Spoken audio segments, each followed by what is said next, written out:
Hola, soy Diana, estamos con Alan Peña. ¿Cómo estás hoy? Bien, bien.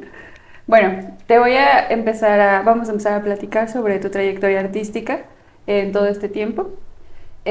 ¿Cuál es tu medio artístico favorito para trabajar? Mi medio artístico favorito, pues como tal no tengo un medio artístico predilecto, es decir, me dedico a la experimentación con medios tecnológicos Ok. que incorporo a las artes. Yo empecé como artista visual hace mucho tiempo, entonces empecé con una escuela como muy académica de lo visual, dibujo, pintura, incluso escultura, pero paulatinamente fui migrando a otros medios más tecnológicos, como la fotografía digital, el video, y actualmente me dedico más a la experimentación con nuevas tecnologías, ¿no? En sí, yo acotaría mi área de trabajo a la imagen digital y a la visualidad desde la digitalidad. Ok.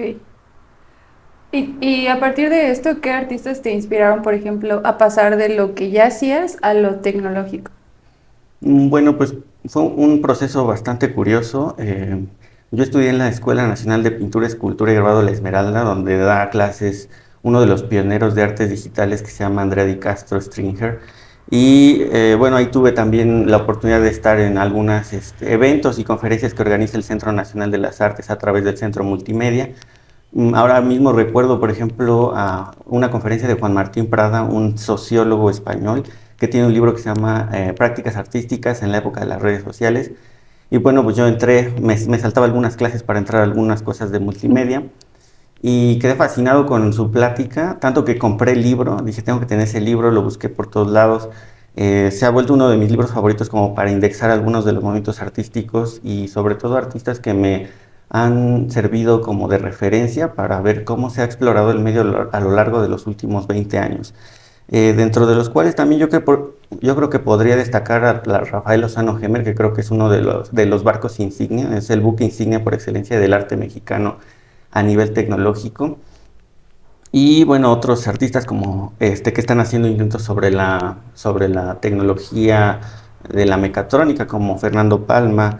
También me gustan artistas chinos como Xuan Yun y Peng Yu, una pareja de artistas chinos que se hicieron famosos muy conocidos por una pieza que tienen que creo que es muy mediática, ha sido esta pieza que creo que todo el mundo ha visto, donde hay un brazo robótico que recoge Ujú. sangre de una especie de Es como si espacio estuviera limpiando, cerrado, ¿no?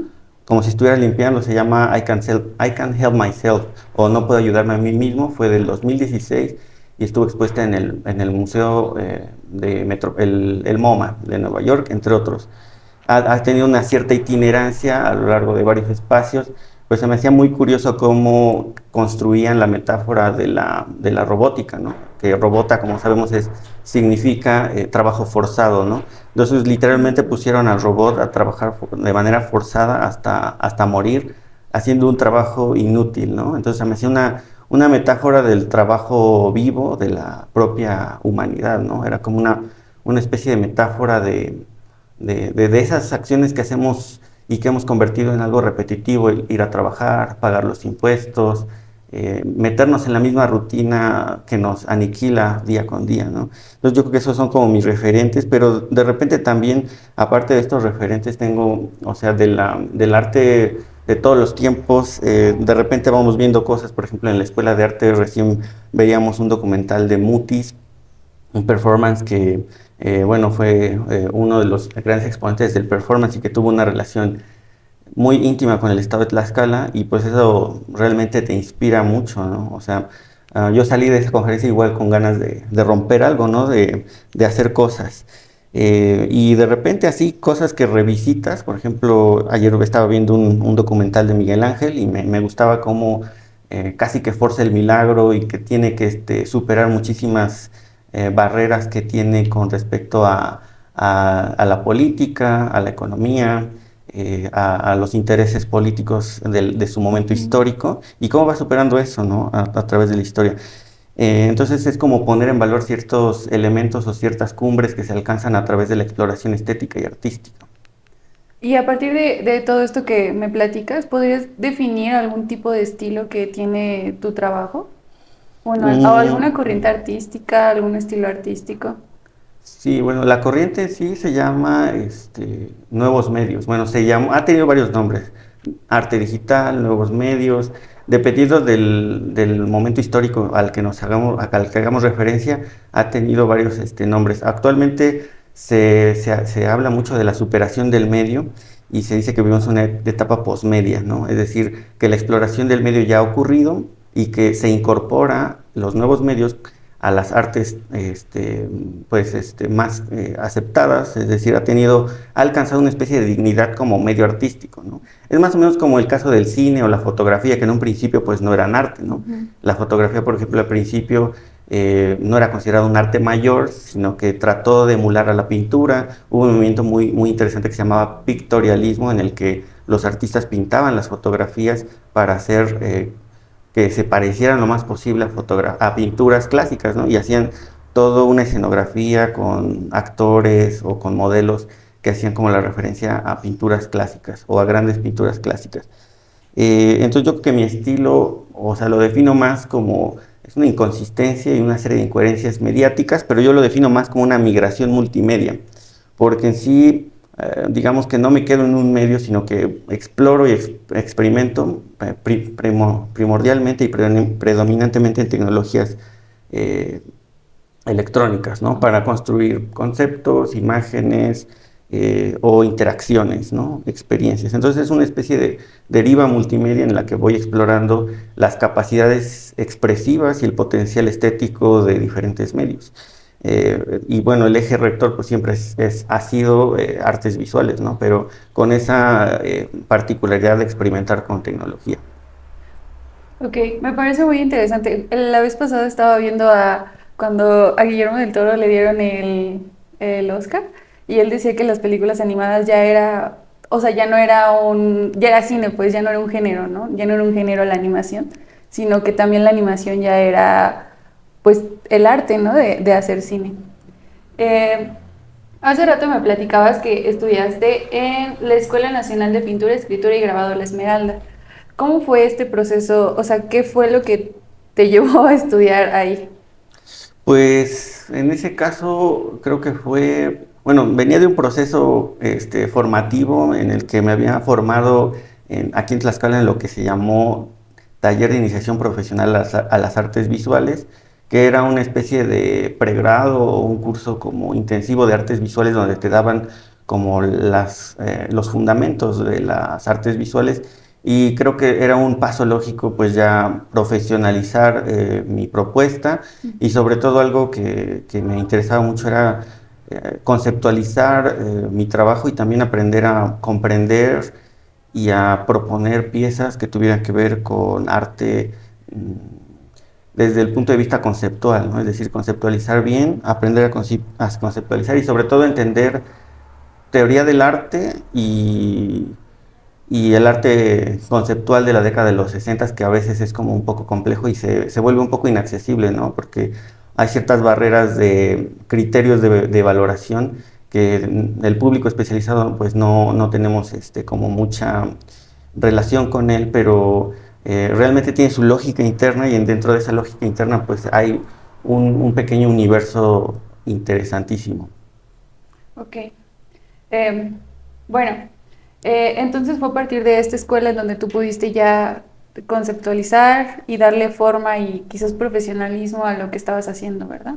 Sí, yo que las dos escuelas sí me brindaron como esas herramientas. Por un lado, TIPAB Oye Dar, que es una universidad que Ujú. está recién comenzando con planes de titulación y en la que ahora trabajo, tiene toda esta parte como de la técnica, ¿no? Se enfoca mucho en desarrollar técnicas y en la parte práctica. Y por el otro lado, la Esmeralda no te dan nada de eso, no te dan técnicas, Ok. sino que vas a teorizar básicamente, ¿no? Tú llevas tus propuestas y las haces como bien puedas, pero el enfoque ahí es como conceptualizar las piezas y ponerlas socializar las piezas y luego pues discutirlas, comentarlas, como una especie de seminario. Y bueno, estaba leyendo tu currículum, bueno, tu semblanza, y dice que estuviste en la Universidad de Kioto, estuviste en una residencia en la Universidad de Kioto de Arte y Diseño en Japón. Sí, sí. ¿Nos podrías platicar un poco cómo fue esa experiencia? Sí, bueno, pues fue como parte de o sea, fue una consecuencia de 7 años de formación artística y básicamente, bueno, he tenido como dos experiencias que me han marcado mucho a nivel formativo en cuanto a intercambios. Después de TIPAB teníamos un programa de intercambios a los Estados Unidos y después de la Esmeralda se me hizo como muy lógico hacer una especie de Erasmus, ¿no? O sea, Ujú. como de buscar otros enfoques diametralmente distintos a lo que estábamos acostumbrados a ver en Occidente. Y de Ujú. ahí, o sea, se me hizo súper lógico ir a Japón, ¿no? O sea, en ese momento lo tenía como muy claro. Tenía que ir a continuar esta parte de investigación sobre arte y tecnología o cómo la tecnología nos estaba afectando, ¿no? En un entorno social, por ejemplo, Japón es un entorno social que ha eh, asimilado la tecnología de una manera, pues, afortunada en ciertos sentidos y desafortunada en otros, ¿no? Pero para mí era un ejemplo claro de sociedades que se han sometido a procesos de tecnificación a gran escala. O sea, es decir, la incorporación de robótica en las líneas de producción, son primer lugar mundial en construcción de brazos robóticos.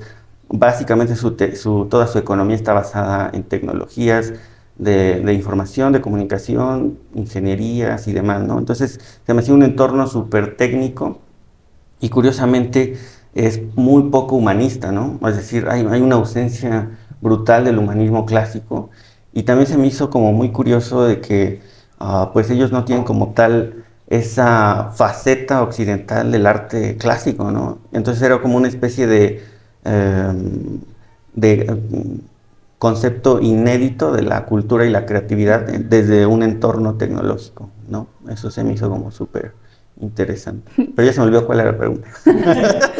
Está muy impactante lo que dices. Creo que sí fue un punto clave en como en tu formación artística, ir a un lugar en donde era totalmente distinto a lo que Sí, funcionaba claro. como aquí en Occidente.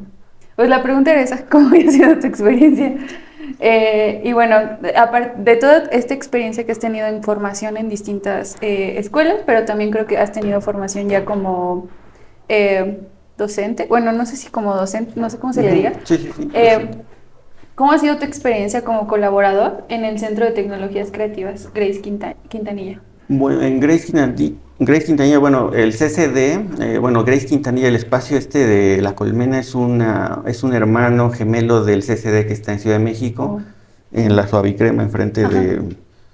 del edificio de Vancomer. Es un espacio pensado y creado para la experimentación con tecnologías creativas, ¿no? Es decir, mm, es un entorno multidisciplinar en el que, bueno, conviven varios saberes y pretenden generar o socializar la tecnología de una manera más crítica. Bueno, tenemos por un lado la fortuna de que se decidió migrarlo a Tlaxcala con la migración también de la Secretaría de Cultura. Y bueno, en principio se me hizo un espacio bastante eh, apropiado para experimentar ese tipo pues de tecnología, ¿no? Desde el punto de vista humanista y desde el punto de vista crítico. En este espacio yo estuve dando hasta hace no mucho un taller de tecnología para adultos mayores.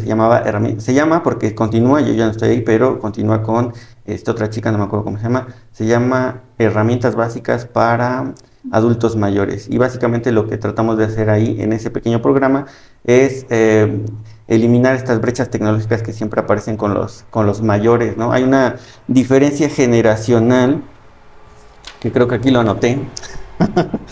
Hay una diferencia generacional y una brecha tecnológica en intergeneracional. O sea, creo que eh, muchas veces nos olvidamos de los mayores cuando hablamos de tecnología, o siempre que emerge una tecnología nueva, los mayores se quedan como de cierta manera rezagados y es una especie de derecho humano, ¿no? Por ejemplo, el Internet es un derecho humano por desde el 2016 está declarado como un derecho humano, ¿no? Y entonces el acceso a las tecnologías, pues más allá de facilitarnos la vida, creo que también es más que una comodidad es una necesidad, ¿no? Entonces era como esta intención de tener una empatía intergeneracional que propiciara la integración de estas generaciones que se han quedado un poco rezagadas en cuanto a temas de tecnología y resaltar siempre los valores intergeneracionales, ¿no?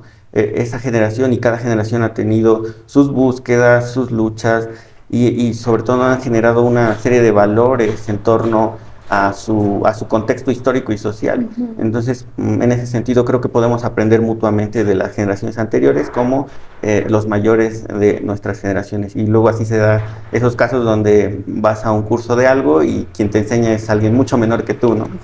Sí, y eso no fue complicado. O sea, yo nunca he trabajado con adultos mayores, pero me imagino que tienen como cierto Sí, carácter sí, es bastante complicado, pero de hecho son muy, muy amables, ¿eh? O sea, o yo que todo desesperados, ¿no? Como se para desesperan usar. un poco cuando no le entienden, ¿no? Pero íbamos con mucha calma, vamos con mucha calma en ese programa y sí, sí, la verdad que sí van progresando muy lento, pero van progresando. Sí es Sí, complicado trabajar con adultos mayores en ese sentido, pero sí responden bastante bien. O sea, creo que todos hemos escuchado esa historia donde nuestro abuelito, nuestra abuelita nos pide que le ayudemos con algo tecnológico, ¿no? Que le resolvamos algo, que le ayudemos a tener una habilidad técnica que no tenía.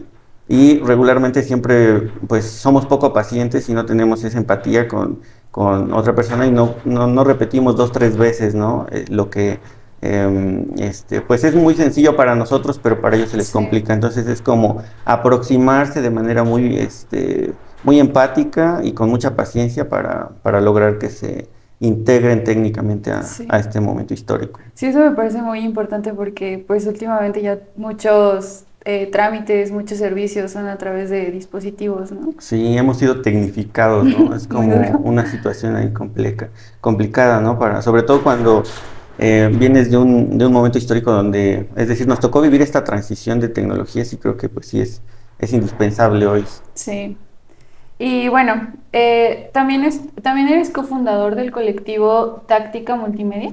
Sí, sí, sí. ¿Cuáles fueron estas motivaciones, pues sí, o sea, ¿de dónde nació la idea de crear este colectivo? Pues Táctica Multimedia surge como un colectivo diseñado primero que nada para que pudiésemos tener una serie de conexiones y de comunicación entre artistas que estamos interesados en la experimentación con tecnología.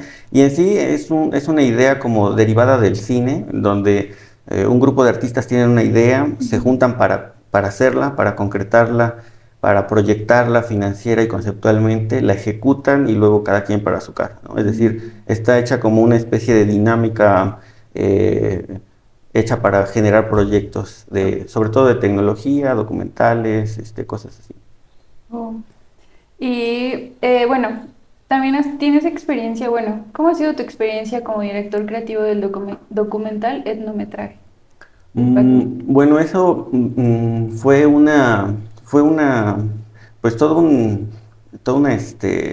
una travesía ahí de, bueno, salir a la calle, hablar con la comunidad a la que pertenezco y generar esta serie de entrevistas donde principalmente queríamos retratar de manera como muy abierta la, rasgos identitarios locales, ¿no? Mole prieto, cocinas En qué tradicionales. comunidad Yo lo...? soy de Contla, Ah, ok. entonces ahí como que tiene mucha tradición es como un pequeño paraje que tiene tradiciones muy arraigadas y se me hizo interesante pues documentar lo que había en textiles. Entrevistamos a Ignacio Netzabalcoyol, que es uno de los últimos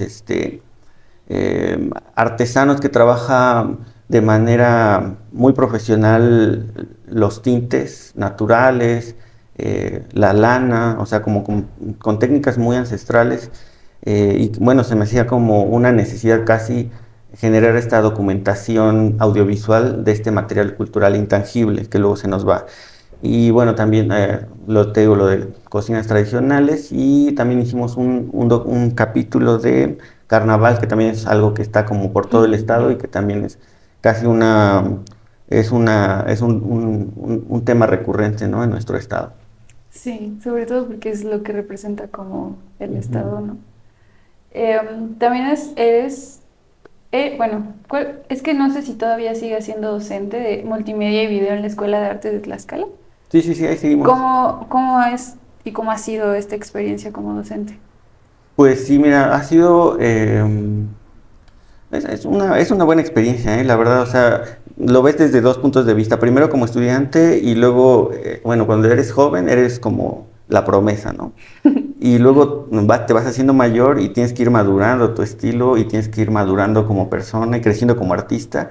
Y luego te toca ya, mm, pues, educar a la siguiente generación o estar acompañando procesos creativos en la siguiente generación, ¿no? Y es un poco, es enriquecedor porque también tú ya has estado en esos lugares, ¿no? Ya has estado explorando y tratando de encontrar o en una búsqueda creativa y estética, y pues tú ya más o menos sabes por dónde van los Ujú. caminos, ¿no? Entonces pues está divertido dirigir estos procesos creativos y estar como constantemente en interacción con nuevas ideas. Siempre cada generación, como te digo, tiene sus propias búsquedas y eso se me hace súper interesante ver estas diferencias intergeneracionales que tenemos tanto con los mayores como con los que vienen. Y supongo que has aprendido mucho también, ¿no? Sí, sí, sí, no, bueno, también tienes que estar, académicamente tienes que estar revisando y eso también es, o sea, es algo de lo que me agrada mucho de ser docente, pues es que constantemente tienes que estar leyendo, revisando teoría, este, o sea, te mantienes un poco fresco con la teoría, ¿no? Sí. Y bueno, ya específicamente de acuerdo a tu obra, ¿cómo ha influido la filosofía sintoísta en tu trabajo? Bueno, pues esto derivado de mi afición por la cultura oriental. eh, Obviamente que ha habido una especial atención a los rasgos filosóficos de Oriente, ¿no? En este caso, Oriente se caracteriza por tener dos religiones que son más bien unas filosofías. Lo que aquí en Occidente entendemos como filosofía, ahí se entendería como religión, Religión. ¿no? Ujú. Es básicamente el sintoísmo y el budismo tibetano. El budismo tibetano surge pues obviamente en el Tíbet y se esparce por toda Asia con sus diferencias, es decir, el budismo tibetano de India será un poquito diferente al de Japón, que el de China, que el de Corea. Y luego en Japón había ya una religión que se llama el sintoísmo o el Shinto, que va sobre la existencia de espíritus sobre los objetos, ¿no? Sobre los objetos inanimados como rocas, ¿no? Como la montaña, el río tiene un kami, o el viento, ¿no? Kamikaze es el espíritu del viento. Entonces cada elemento de la naturaleza tiene un espíritu o una especie de alma, ¿no? En ese sentido, eso lo traslado, incluso ellos también lo trasladan a la tecnología, ¿no? Es decir, hay una dimensión espiritual en la tecnología, ¿no? Es decir, es una colección de energías y es una colección como de esfuerzos, ¿no? Una colección de esfuerzos que están propulsados por humanos, ¿no? Al final de cuentas, sí tiene una cierta parte de ti, ¿no? Cualquier trabajo tecnológico que exista. Entonces son como extensiones del espíritu, las que tienen los japoneses, por ejemplo, con respecto a la tecnología. Se consideran con esa dignidad y respeto los objetos de la técnica, ¿no? O sea, yo he visto a esta comunidad como tratar con sumo respeto, incluso más respeto objetos que a personas, ¿no? Son muy materialistas y les gusta mucho cuidar sus cositas, o sea, son como la abuelita que le ponían El plástico. el plástico así, bueno, no de esa manera, pero sí son como, o sea, como que todo lo tienen muy bien hechecito, así, Ujú. sí, sí, sí, sí, sí, Eso me llama mucho la atención, nunca había escuchado eso, sí. pero ahorita que lo platicas me recuerda que aquí en México existe todavía esa creencia de que, no sé, por ejemplo, a las montañas les hablan como personas, ¿no? Sí, sí, O sí, que sí, para sí. subirles tienes que pedir permiso, o que para tomar, cortar, no sé, lo que sea, tienes que Una pedirles, planta, un ajá, tienes que pedirles arbolito. permiso, ¿no? Por eso al Popo le dicen Don Goyo, ¿no? No, Porque pues, se supone que es un señor, ¿no? sí, sí, sí. Y bueno, la verdad es que me llama mucho la atención cómo retomas esta filosofía para tus trabajos. ¿Y qué te inspiró a crear tu exposición individual sin conexión? Sin Conexión fue una exposición del 2016. Lo planteé como una retrospectiva un poco temprana. Había explorado la pintura bastante. Hasta la fecha, es decir, no estoy como vedado a las artes plásticas tradicionales. De hecho, sigo pintando y dibujando de repente. Pero esa fue como una recapitulación del medio y la puse, o sea, poner en perspectiva lo que haces durante un periodo de tiempo siempre te ayuda a ver qué está funcionando y qué no está funcionando y ver también cuáles son las inquietudes de un artista cuando ya despliegas tu serie de trabajos en conjunto y puedes ver qué elementos se repiten, qué temas son de tu interés particular y qué tienes que repasar o replantear, ¿no? Porque a veces, con lo que me quedo de esa exposición creo que fue que eh, hay dos maneras de verlo, ¿no? La vigencia de la pintura como medio de expresión para el fenómeno tecnológico que atravesamos durante estos años, o también la necesidad de emplear otros, ¿no? Es decir, puede haber una ambivalencia ahí, y eso te digo es parte eh, de que puedas poner en una exposición una serie de piezas que van en un periodo de tiempo determinado. Entonces eso fue como lo que me motivó a hacer la exposición de Sin Conexión. Y también hiciste, o bueno, creaste una pieza de gran formato para el Museo de la Radio de Tlaxcala. ¿Cómo fue ese proceso? ¿Cómo nació? ¿Qué Bueno, sucedió? eso es parte de una comisión del Museo de la Radio, del Centro de las Artes. Bueno, la propuesta era generar una experiencia interactiva al interior del museo en el que la gente se pudiese relacionar con la radio, ¿no? Y básicamente era hacer una radio en gran escala en la que la gente se pueda meter y que sirva también como de cabina de radio funcional, ¿no? Es decir, está aislada, tiene su micrófono, una Raspberry y en cualquier momento puede ser una cabina de transmisión de radio. Y era más o menos establecer esta dinámica de juego en la que las personas se introducen a la electrónica o a los aparatos y se vuelven parte de su espíritu, ¿no? De su alma. Y en sí estaba planteada también como para hacer, es una radio que simula una radio de los 50, obviamente como por esta nostalgia por el pasado y esta travesía que hemos tenido en los medios, ¿no? Que esos también son medios de comunicación masiva y de los primeros que hemos tenido. Entonces esta relación con los medios, con la radio, con la comunicación, queda ahí como manifiesta en cuanto a esa nostalgia que tenemos por el pasado. Tiene unos bulbos internos que cuando tú hablas, se puede escuchar a través de la bocina y cuando hablas como que se apagan. Es decir, como que traté de hacer una simulación de que le cuesta un poco a la tecnología antigua como generar esta transmisión, ¿no? Pero básicamente era como generar este imaginario alrededor de la radio en un espacio museístico. Suena muy interesante. Creo que sí la vi ¿Sí? cuando la hicieron y todo. Sí, los invitamos, vayan al Museo de la Radio. Me pareció muy impactante, como la temática de que tenías que entrar y todo eso. Estuvo loco la experiencia. Sí, sí. Y bueno, cómo ha sido bueno, ya nos estás platicando desde el inicio, desde dónde viene como tu labor artístico, que también has sido docente, ¿no? Y todas las influencias que tienes desde distintas formaciones, ¿no? Desde que te fuiste hasta Japón y aprendiste más cosas y las trajiste acá y hiciste más cosas. Pero para ir cerrando, ¿cómo ha sido tu experiencia al experimentar con arte y tecnología? Mm, Pues, deja ver si no lo anoté. Creo que eso no lo anoté. Tiene que nacer Eso no venía. del Sí, tiene que corazón. nacer. Bueno, voy a cerrar. Esa no venía, pero bueno, ya está. Sí que nazca de tu corazón.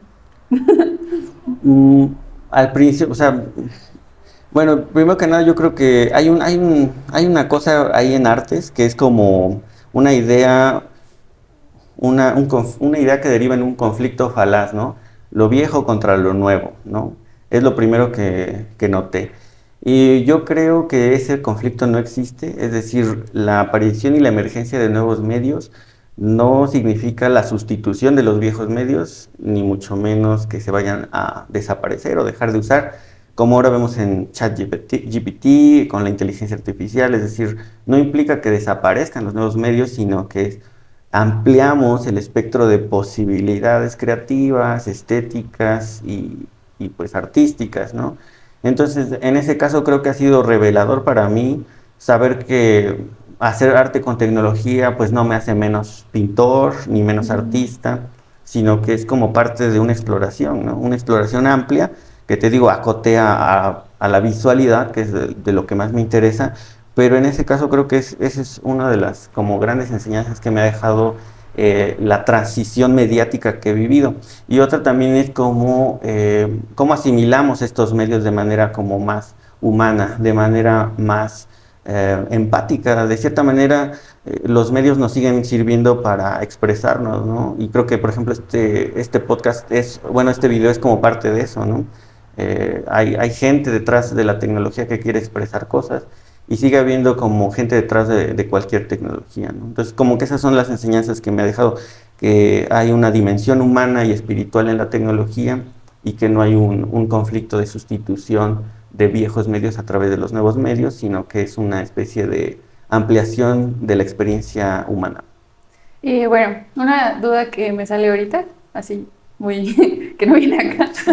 Tampoco viene. Eh, ¿Crees que, o sea, ya viendo todo lo que ha sucedido tecnológicamente este año en el mundo, Este año, sí, sí. eh, tú, o sea, me refiero porque yo, o sea, la vez pasada estaba jugando con una inteligencia artificial para hacer imágenes, ¿no? Y como que veía las similitudes que había entre que ya aparecían fotografías reales.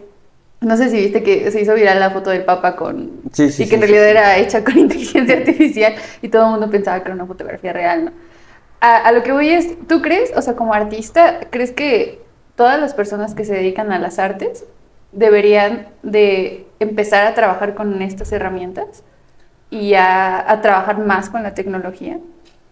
O sea, Pues ¿crees que en algún punto la arte como pintura, dibujo, ¿crees que en algún futuro, no sé, muy lejano o muy cercano, se transforme a algo ya completamente digital o que va a seguir como existiendo? esa es una pregunta muy buena y muy emocionante.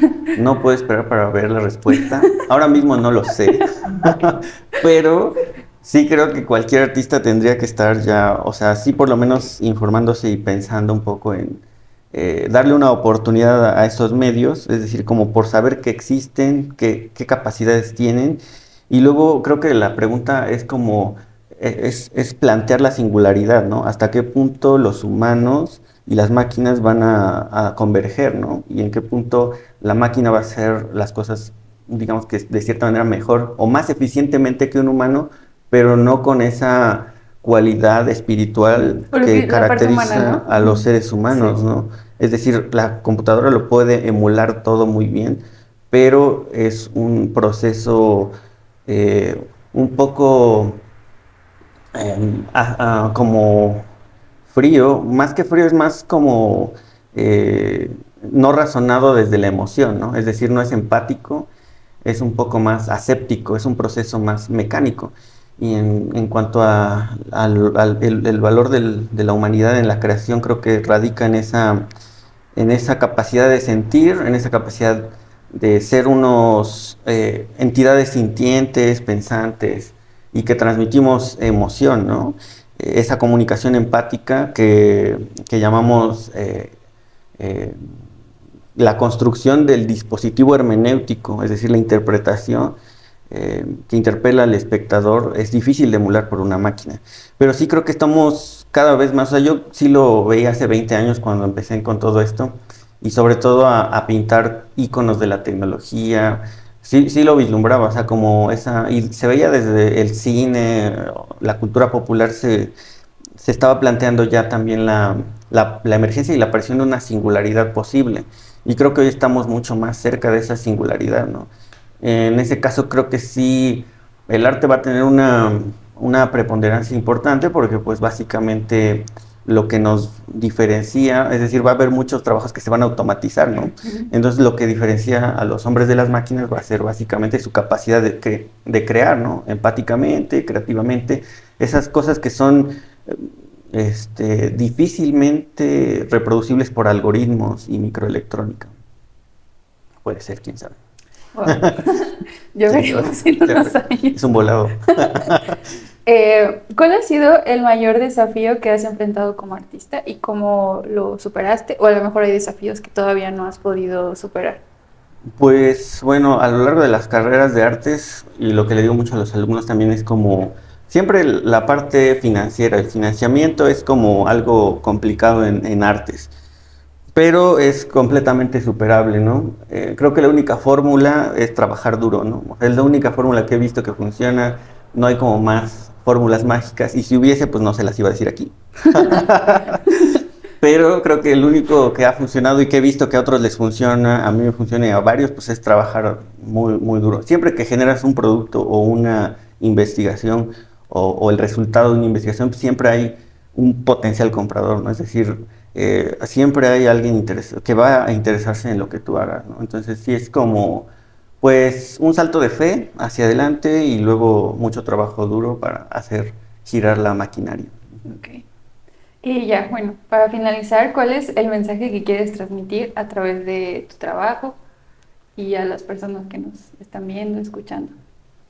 Pues sobre todo, o sea, en el global de mi exploración creo que quiero decir que que el mismo impulso creativo que anima la producción de tecnologías es el mismo impulso creativo que anima las artes, es decir, lo que está como motor central del sistema creativo de los seres humanos y que finalmente la tecnología también nos hace humanos, ¿no? Es otra dimensión, es una especie de capa, una de sobrenaturaleza, como decía Ortega y Gasset, en la que podemos permitirnos tener esta vida civilizada, ¿no? Entonces es como una especie de metáfora del nido del ave donde la vida es posible en este entorno técnico, ¿no?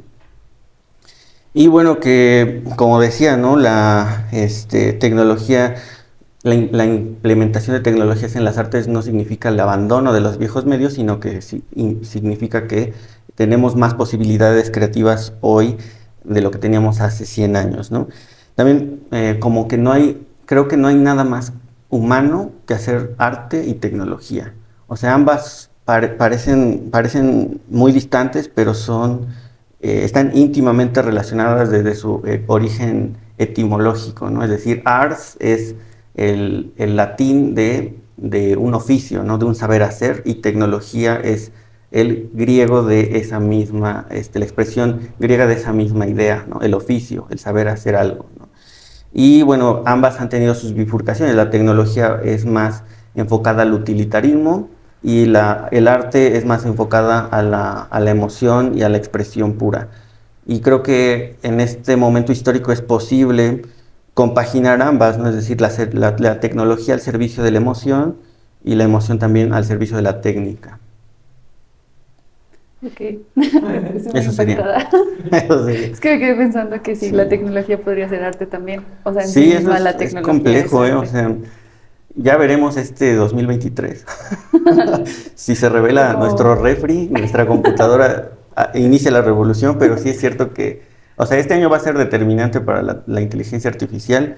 Eh, y sí es una pregunta filosófica, ¿no? Que cualquiera se ha planteado desde no sé, desde Ortega y Gasset, un filósofo de la tecnología, un español que habla mucho sobre la tecnología, Heidegger con un texto que se llama Preguntas sobre la técnica, Marshall McLuhan con Understanding Media. Hay muchos referentes que ya están polemizando sobre esa idea y esa noción de hasta qué punto la tecnología va a llegar a ser una entidad creativa, ¿no? Y es decir, sobre todo, qué nos hace humanos, ¿no? Con respecto a esa competencia. Si ya tenemos un par en cuanto a conciencia o autoconciencia, o lo que creemos que es la autoconciencia, ¿qué últimamente nos va a hacer humanos, ¿no? ¿Qué nos va a diferenciar de esa entidad que estamos creando y alimentando en esta época?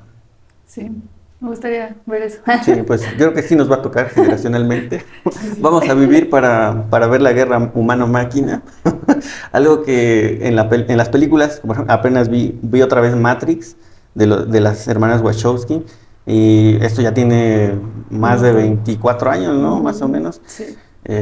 Y se me hizo así como tan adelantada a su época, es decir, primero que nada, el acierto de filmarla, creo que es la última película film, o sea, de película química, que logra ese nivel técnico. Y luego el planteamiento filosófico de la tecnología que estaba, es decir, esa etapa técnica no era tan avanzada, pero ya se vislumbraba esa superación, ¿no? Ese miedo a la tecnología. Hoy el conflicto es hombre-tecnología, ¿no? Y cómo nos va a superar, o cómo se está planteando que ese desarrollo tecnológico y la emergencia de realidad, de inteligencias artificiales, robótica avanzada y otras tecnologías, pues hagan cuestionarnos nuestro papel como seres humanos, ¿no? Sí, y el conflicto es Así, saber si la inteligencia artificial nos va a quitar el trabajo. sí, no. Y Bueno, bueno, pues te agradezco mucho que hayas estado aquí y nos hayas platicado un montón de todo lo que has hecho, de tu formación, pues no solo profesional, sino también creo que como persona. Y eso está muy, muy chido. Creo que lo retratas muy loco. Está muy loco gracias lo por que... invitarme. Y bueno, pues Ah, los invitamos al Museo de la Radio. También, ¿qué puedo hacer comerciales? Ahora estoy en un proyecto en el Museo de Arte de Tlaxcala. Presentamos mapping todos los fines de semana, viernes, sábado y domingo, entre 7:30 y 8:30. Y el objetivo también es, cada mes cambiamos como la temática y el objetivo es de que la gente interactúe con la imagen digital en gran formato. Son 3 proyectores de tiro largo, de 16.000 lúmenes que permiten 43 metros de imagen digital. Y pues planteamos que pues la gente puede sacarse selfies ahí, es un espacio totalmente abierto y bueno, que interactúen con el museo y con las propuestas que está habiendo en cultura. ¿y nos podrías dejar como tus redes donde podríamos ver Sí, claro, tus déjame ver. trabajos? En Instagram estoy como Alan-Netzahuatl y en Facebook me pueden encontrar como Alan Peña Netzahuatl. Ok. Así estoy. Bueno, pues muchas gracias. Nosotros somos New News MX. Así nos pueden encontrar en Instagram, Facebook, YouTube y en TikTok. Muchas gracias.